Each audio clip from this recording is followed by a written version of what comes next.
O Senhor esteja com vocês. Notaram que eu disse esteja e vocês disseram, ele já está. É a saudação da igreja.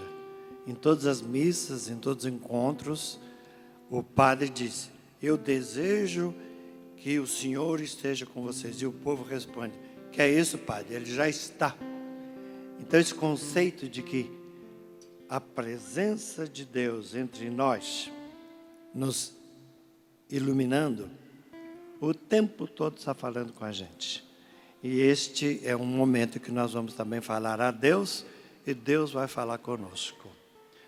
Quer continuar a cantar ou já posso falar? Então vamos falar já. Vamos conversar então, pode sentar-se. Em nome do Pai, do Filho e do Espírito Santo. Eu notei que vocês adotaram o slogan, a família como vai. Isso é antigo, né? Eu me lembro de Padre Novo, nós falávamos isso já, e foi até uma das campanhas da família e da fraternidade. Mas é uma pergunta que deve ser dita o tempo todo. Mais do que isso. Como irá? Como será? Então não dá para falar a família como foi, como vai e como será, sem a gente colocar a história da igreja, a sociologia da igreja, a filosofia, a psicologia e a teologia. Nós precisamos dos teólogos, doutores em pensamento católico, para nos ajudar a pensar a família. Precisamos de sociólogos para assimilar e compreender o comportamento da família no mundo inteiro. Precisamos dos filósofos para aprofundar a família. Precisamos, é claro, de uma série de experiências humanas e de estudos para nós começarmos a pregar sobre a família.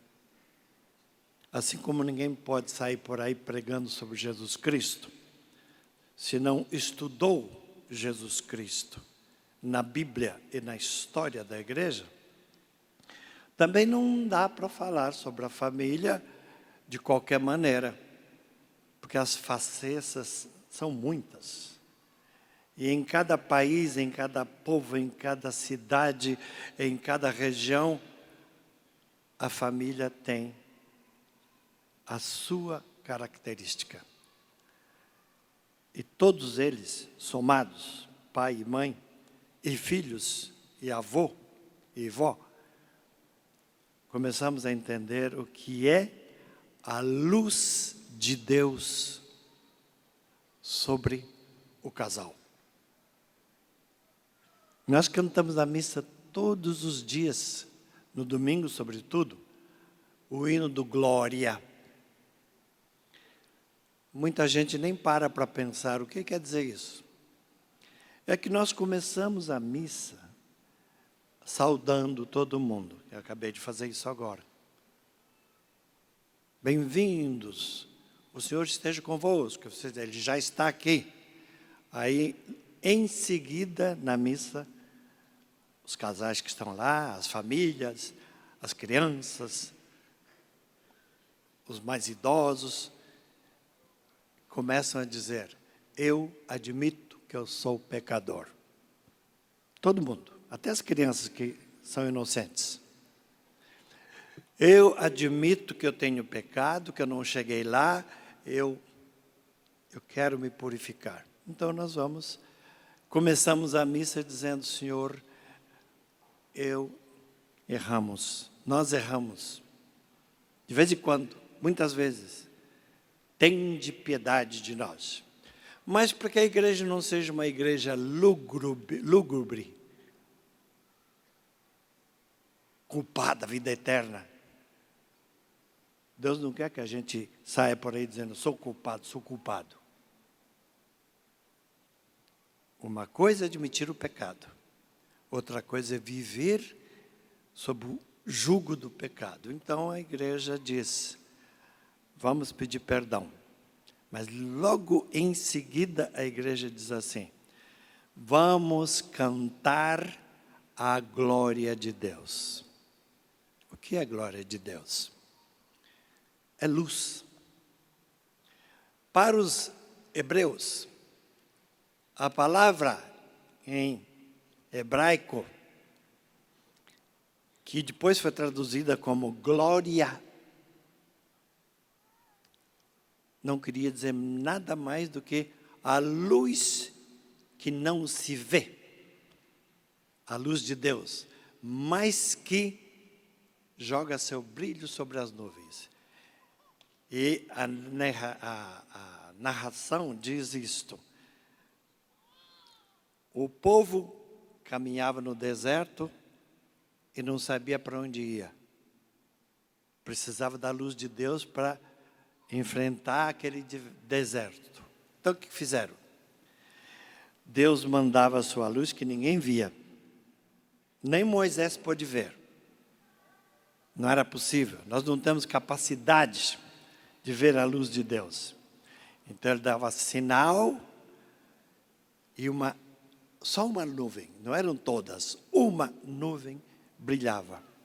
Aí o povo hebreu seguia aquela nuvem e dizia assim, olha a luz de Deus brilhando atrás da nuvem. A palavra para isso, traduzida para o latim, era glória. Então, a glória é a luz que não se vê, mas que ilumina. E o povo de Deus cresceu com esse conceito. Eu não vejo a luz, mas eu sei que ela está lá, porque ela reflete nos outros. Na nuvem, nos acontecimentos, no pai, na mãe, no avô, num povo. Eu não vejo, mas reflete. Numa criança, num velhinho, eu não vejo a luz de Deus, mas eu sei que está ali, porque está refletida em alguém. Por isso que a gente diz que uma pessoa é iluminada. Quando Jesus falava, o povo ficava todo assim, sem saber o que dizer. Ele tinha a glória. Ele era a glória. Então o povo dizia, hoje vimos e ouvimos maravilhas. O que era? Era a luz de Deus que estava em Jesus. Ele era a luz. Deus diz o Evangelho. E essa luz esteve no meio de nós, mas o povo não quis ver. É porque nós não somos capazes de entender e de ver a luz de Deus tão claramente. Só podemos ver através dos santos, dos iluminados, dos sábios, do amor de uma mãe, de um pai, do sacrifício de quem cria filhos, de quem deseja uma família, quem sonha com uma família, vive por isso, sofre por isso. E o que é isso?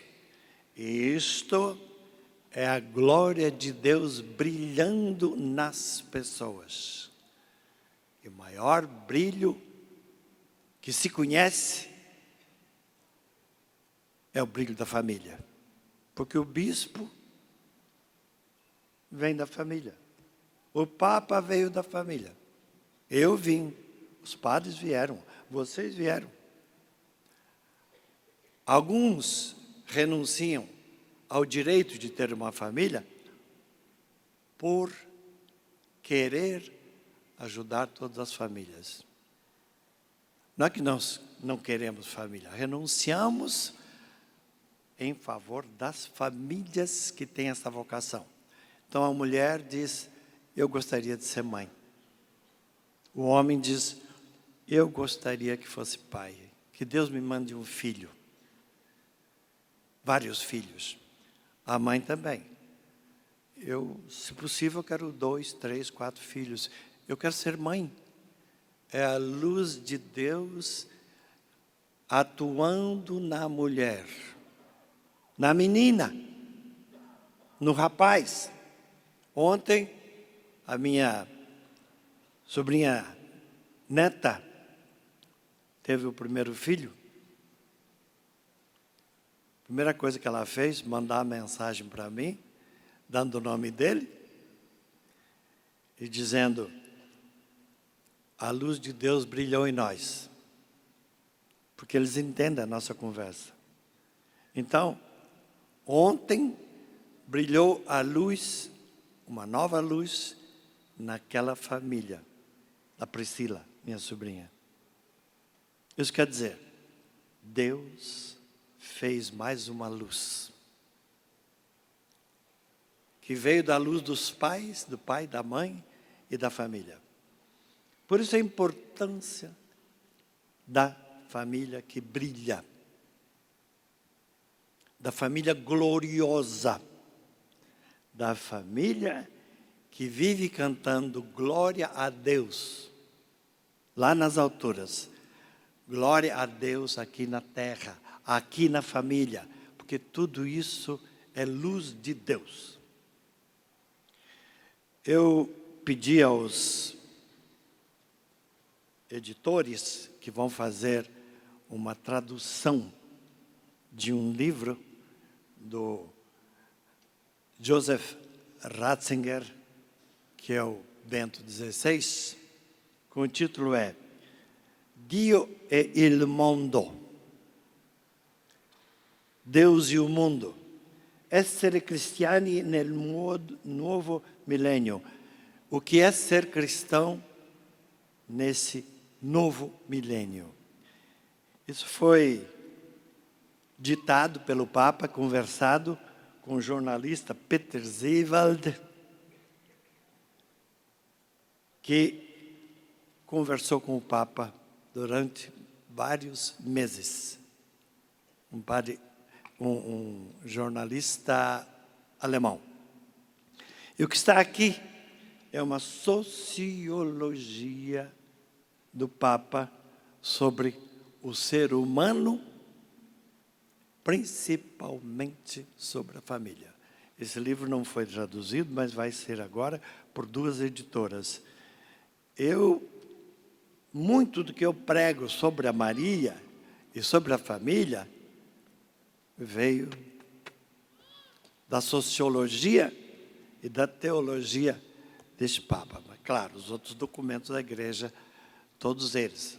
Saiu uma também a meu pedido, mas já havia sido planejado pela CNBB, um tipo de simpósio sobre a família, que já existe, eu acho que há uns 10 anos pelo menos, Equilíbrio da Família.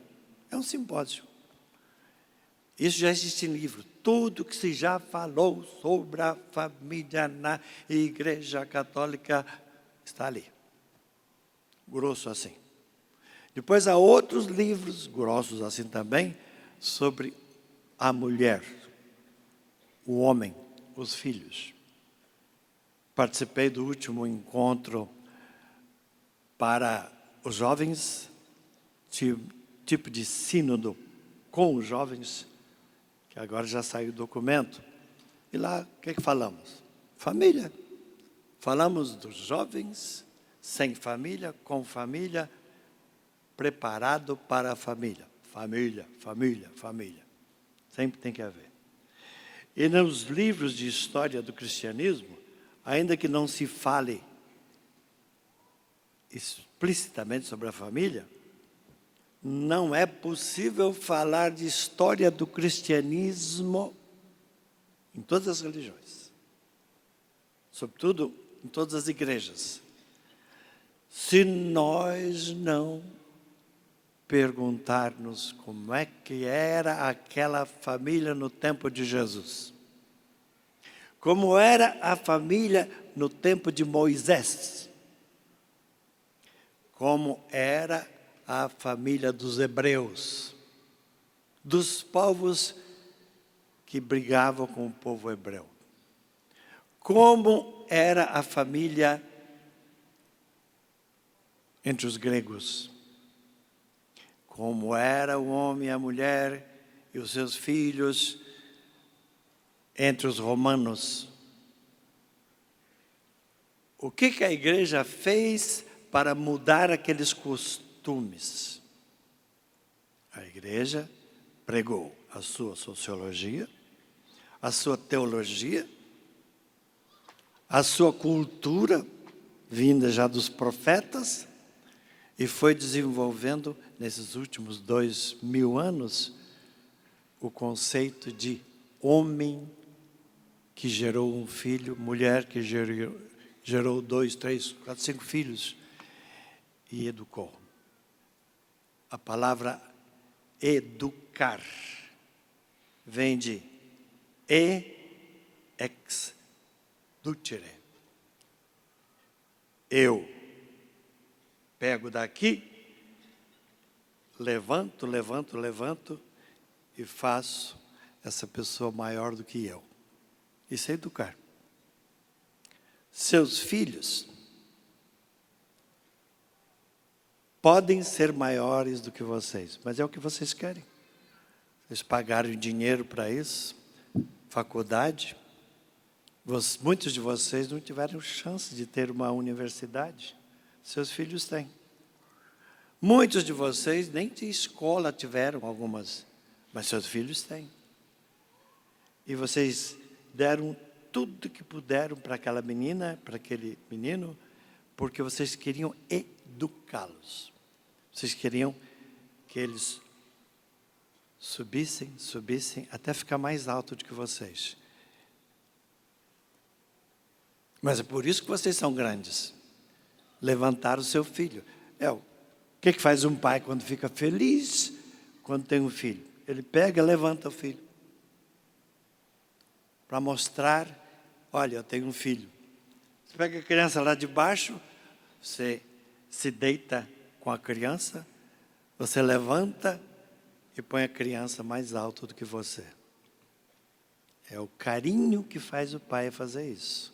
A criança monta nos ombros do pai e se aninha no colo dos pais, da mãe, e depois mais alto. E a mãe faz isso. Porque vocês instintivamente, vocês querem que seus filhos sejam mais do que vocês. Mas também existe a correlação. Os filhos têm que entender que estão mais altos porque os pais os elevaram. Portanto, a primeira palavra que existe é de gratidão. O Senhor me elevou, a senhora me elevou para eu conhecesse mais. E eu sou grato. Então agora, quando eu cheguei lá, eu preciso elevar vocês também. Isso é educar. Educação é bem isso. Vou te dar o melhor, mesmo que eu não tive, para que você seja mais pessoa do que eu. Mas como é possível? Se você amar como eu amei meus filhos, se você amar seus filhos como eu amei vocês, se seu pai amou você tanto, e se você um dia quando tiver filho, amar como o pai, então a família melhorou. A família como vai? Vai bem porque os pais elevaram seus filhos, os filhos são agradecidos e todo mundo sofre junto. Mas todo mundo se alegra junto. Então esse conceito é muito bonito. E o Papa Bento XVI fala muito dos pais educadores, formadores e o perigo da família formatadora. O Papa fala disso. O que é uma família educadora? Acabei de falar. O que são pais formadores? O que é que forma? Olha, você tem bolo, você faz bolo em casa, você faz pão, então você tem uma forma, porque senão o pão não vai ser cozido de maneira adequada. Então você usa a forma grande ou pequena de acordo com o que você quer fazer. Aí você põe fermento. E daí, quando aquece, sofre os calores, mas quando vem é um pão que foi formado. Estava numa forma. E isso é uma experiência que a humanidade inteira descobriu. O pão tem que pôr numa forma. Pode fazer fora também, mas tem que ter forma. Aí chega o dia em que você quer forçar esse pão dentro disso aí. Não adianta, porque tem fermento. O pão tem que ter fermento para crescer. Se você fizer isso, não vai dar um bom pão. Só vai a partir do momento em que você dá espaço para aquela massa crescer. É assim os filhos. E naquele dia, você descobre a diferença entre um pai formador, mãe formadora, e pai formatador e mãe formatadora. Prende o filho. Pensa no lugar do filho. Determine o que o filho tem que fazer. Não funciona. Cada pessoa foi criada para ser ela mesma. Não adianta repetir tudo que a mãe fez, que a mãe mandou. Mandou não funciona. O que vai funcionar é o que você levou o filho a compreender. E isso exige muita paciência. 20, 30, 40 anos de paciência até que o filho acorda. Alguns não precisam de 40 anos. Alguns filhos, aos 16, 17 anos, entenderam. A mãe diz assim, está pronto. Está fazendo faculdade, está trabalhando, é um bom filho, é um bom irmão. A menina também. Graças a Deus, Deus me deu um bom filho e me deu a graça de educar direito. Eu confio na minha filha. Eu confio no meu filho, porque ele pensa. Eu não faço música por fazer. Quando Deus me deu a capacidade de fazer música, Ele me deu, com os estudos que eu tive, eu venho de família muito pobre. E meu pai era paralítico, minha mãe também. Então, eles não tinham dinheiro para pagar meus estudos. Mas eu queria ser padre. Então, os deonianos, os padres, eu moro naquela casa há 71 anos, porque eu já era coroinha naquele tempo. Eles, vendo que eu tinha talento, incentivaram. Andei pelo mundo inteiro, estudei em tudo que é lugar, pude, falei várias línguas, e isso me ajudou para quê? Para ensinar meu povo a pensar. Então não foi por acaso que Deus me inspirou a canção que o mundo inteiro canta. Amar como Jesus amou. Sonhar. Como Jesus sonhou. Pensar. Como Jesus pensou. Viver. Sentir.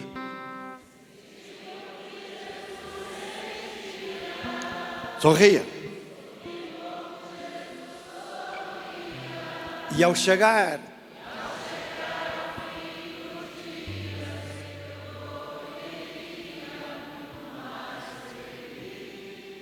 sentir.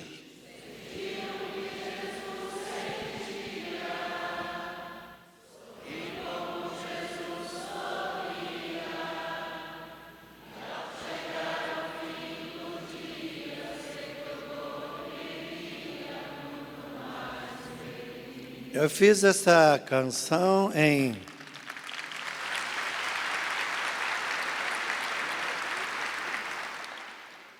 na Universidade de Coimbra, Portugal. Uma menina de 9 anos, loirinha. O pai trouxe e ela pediu uma entrevista comigo. Conversei, achei tão bonito o encantamento da pequena e o pai, apaixonado, vendo a filha fazendo matéria de escola. E aquilo mexeu comigo. Naquela noite eu fiz a canção, Deus me deu, saiu a música, de repente. E cantei na igreja de Arroios, em Lisboa. Explodiu. 1974, está no mundo inteiro. Agora, mais do que amar como Jesus, que todo mundo deve fazer isso, a igreja diz assim, só amar não basta. Claro que é essencial, mas só não basta. Também tem que sonhar como Jesus e como os pais. Quero que meu filho seja alguém. Minha filha. Quero que minha família caminhe nessa direção. São sonhos. Tem que ter. Senão você fica marcando passo só no lugarzinho. Depois vem pensar. Essa palavra liquida com qualquer ser humano. Quem não entendeu que Deus quer que pensemos, não entendeu a sua fé. O cristão tem que pensar. Pensar em Deus, estou pensando em Deus. Olha aí, pensar em Deus. Pensar num namorado, na namorada, no noivo, na noiva. Pensar no casal, está trabalhando, pensando na esposa. Pensando no esposo, nos filhos. Vou lá buscar o pão de cada dia, mas como é que está minha esposa? O que vocês dizem, meu amor? Porque vocês estão pensando. E não só isso, vocês estão contemplando. Não basta só pensar. Também é muito bom. Pobre de quem não pensa. Vai ser um ignorante. Pior ainda, ele vai ser uma pessoa meio inútil. Porque nós nascemos para pensar novo jeito de ser e aprofundar o nosso jeito de ser. Nós somos um adjetivo, perdoe-me, nós somos um substantivo que sustém, rodeado de muitos adjetivos. Bom, alegre, feliz, isso são adjetivos. Todo marido é chamado a adjetivar, colocar nessa substância que é essa mulher, os adjetivos, os valores.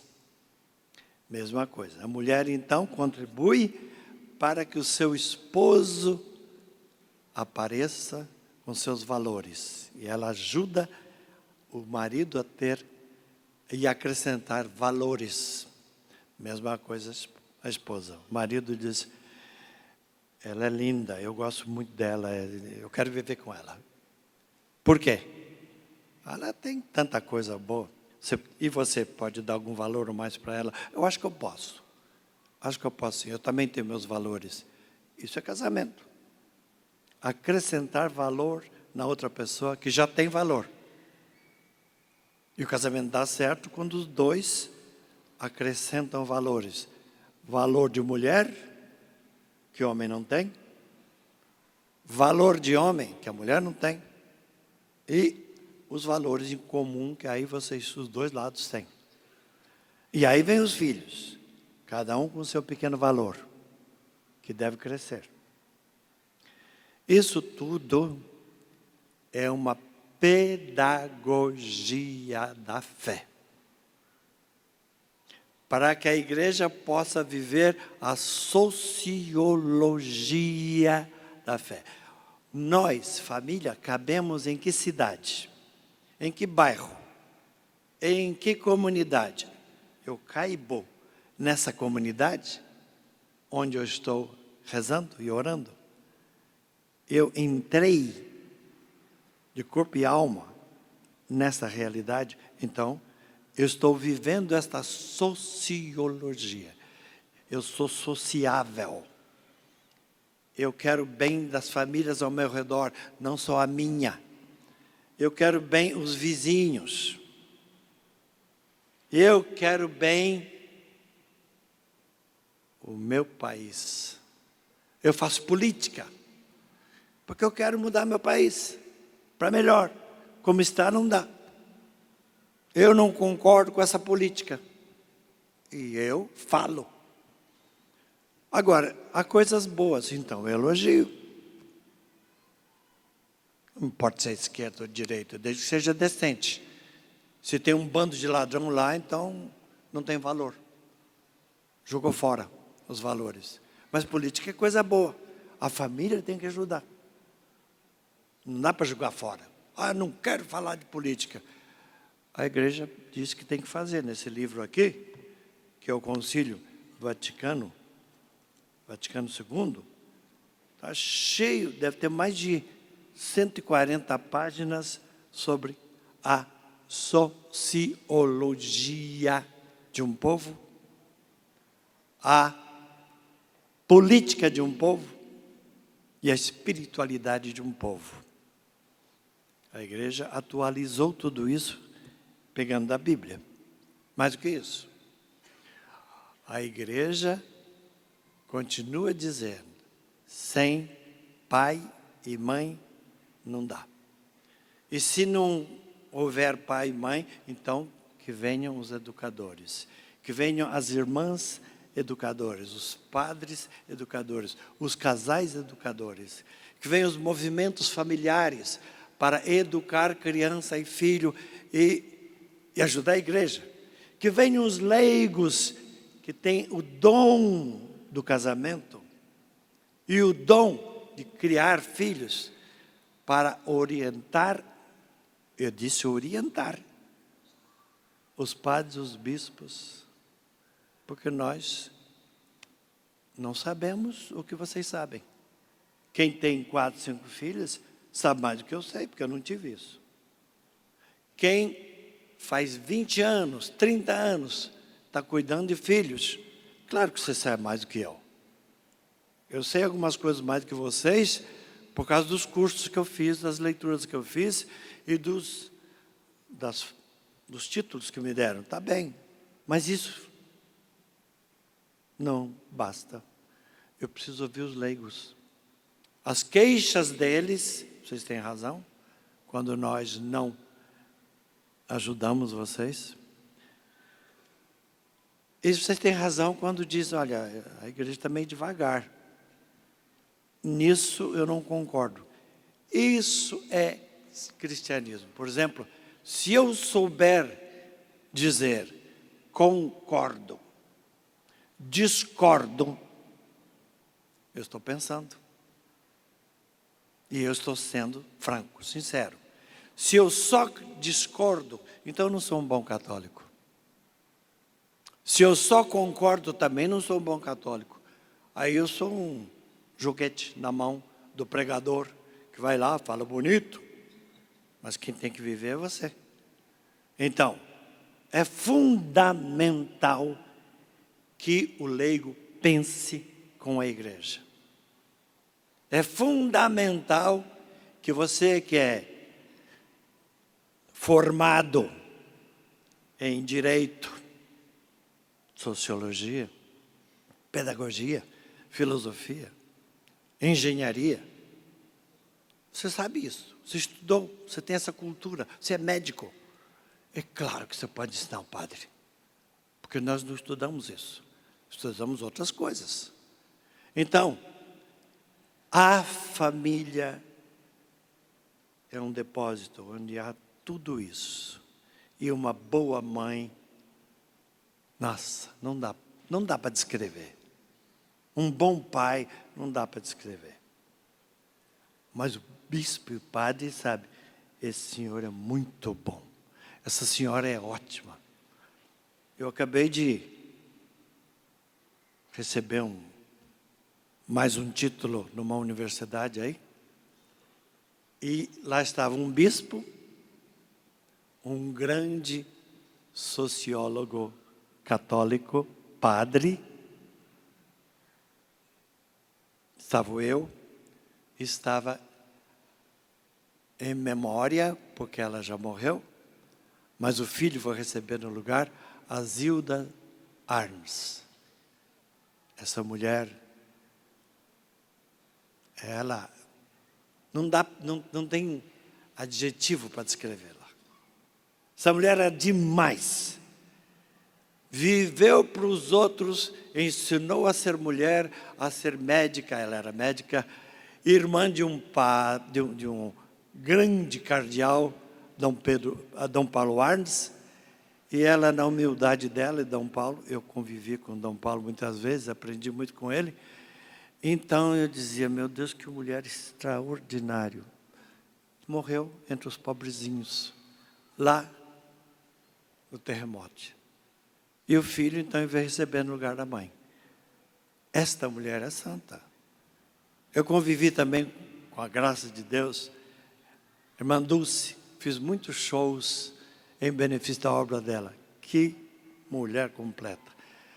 Mãe, a outra, essa irmã, e toda essa gente veio de uma família.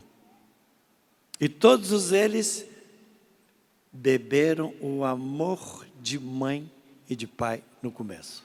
Depois eles aprenderam a cuidar dos outros. Mas nós existimos pela família, para a família e com a família. Não é à toa que na missa a gente diz, em Cristo, por Cristo, com Cristo. Podemos dizer também, na família, com a família, pela família. Por quê? Porque senão não dá para viver. Deus nos mande homens santos e sábios, que sejam pais.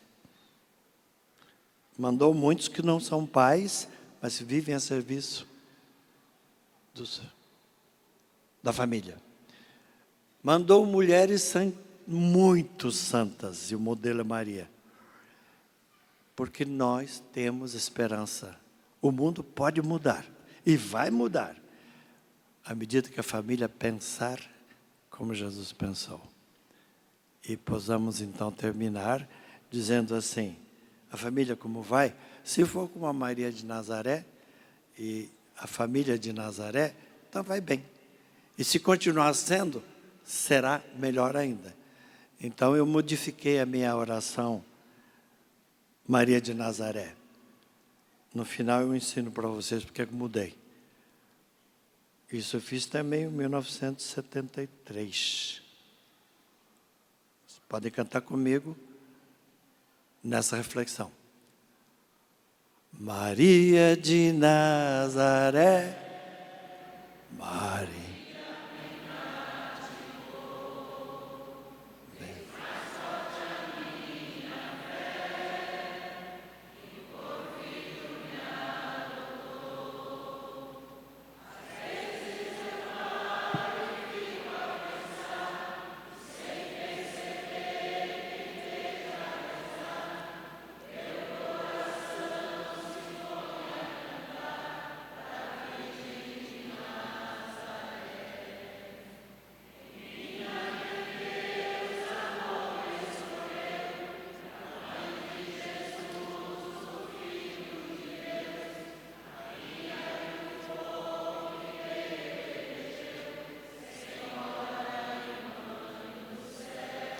Ave.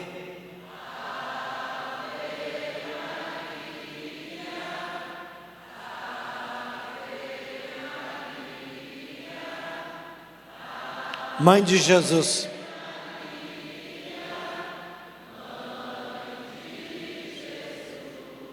Maria, que eu quero bem.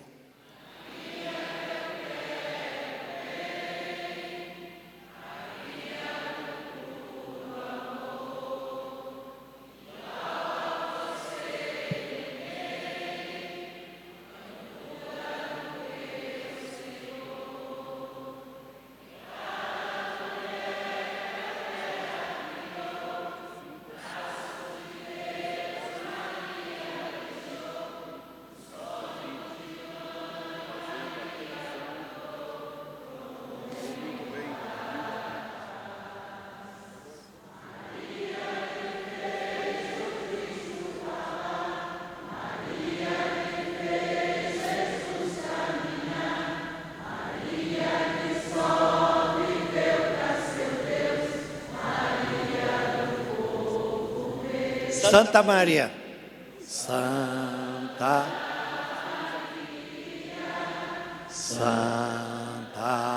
Maria, rogai por nós. Glória por nós. De novo. Santa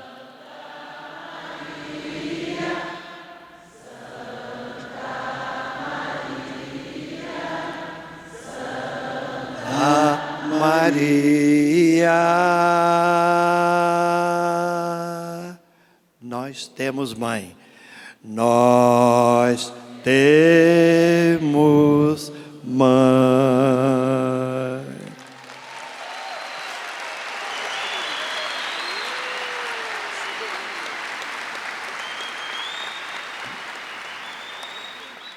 E eu só termino com esta frase também do Papa Bento XVI.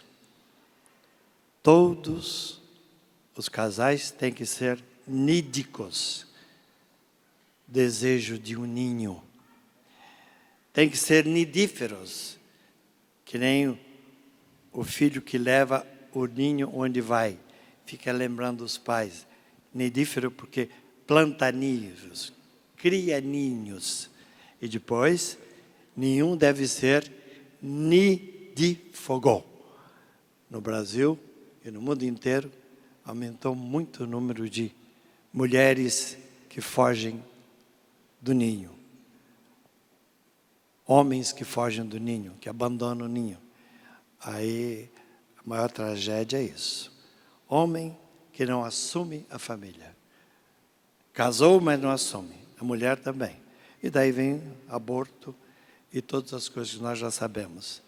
O Papa então dizia, precisamos ser nidíficos. Por quê? Porque nós nascemos de um ninho e somos chamados a criar ninhos e aperfeiçoar os ninhos. Deus ilumine vocês, para que vocês sejam iluminados, iluminadores, perdoados e perdoadores, e que vocês sejam evangelizados e evangelizadores, porque essa é a missão de vocês. Boa tarde. Uma salva de palmas ao nosso querido Padre Zezinho.